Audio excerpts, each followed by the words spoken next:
दर्शक हो नमस्कार, शुभ सकाळ. आज 7 सप्टेंबर गणेश चतुर्थी. गणेश चतुर्थीच्या आमच्या सर्व दर्शकांना हार्दिक शुभेच्छा. आज 7 सप्टेंबर रोजी सकाळी 6 वाजताची उजनी अपडेट आपण पाहत असताना भीमा नदीकाठच्या शेतकऱ्यांसाठी थोडीशी चिंताजनक बातमी या ठिकाणी आपल्यासमोर येते. कारण भीमा नदीची पाणीपातळी पुन्हा एकदा वाढणार आहे. आज सकाळची 6ची अपडेट आपण पाहिली तर दौंडवरून जी काय आवक येते ती आवक जवळपास 30,000च्या जवळ आली आहे. ती आवक 28,637 क्युसेस इतकी झाली आहे.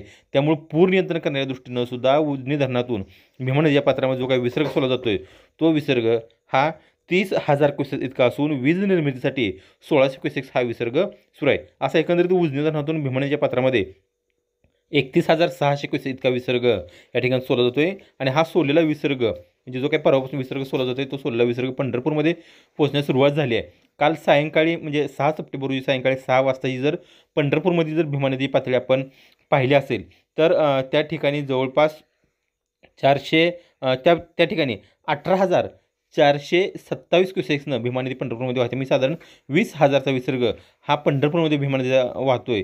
आणि दुसरी महत्त्वाची अशी बातमी की वीर धरणातून जो काही विसर्ग कमी जास्त पद्धतीनं सोडला जातोय, काल सकाळी तो विसर्ग कमी करण्यात आला होता. मात्र काल 5:30 वाजता उजनी वीर धरण हे 100% भरल्यामुळं पूर नियंत्रण करण्याच्या दृष्टीनं वीर धरणातून नीरा नदीच्या पात्रामध्ये तब्बल 15,261चा क्युसेकचा विसर्ग हा वीर धरणातून नीरा नदीच्या पात्रामध्ये सोडला जातोय. असं आपण एकंदरीत जर पाहिलं तर संगम मार्गे जो काही विसर्ग येणारा पंढरपूर भीमा नदीच्या पात्रामध्ये तो जवळपास 45,000 क्युसेकच्या आसपास विसर्ग असणार आहे.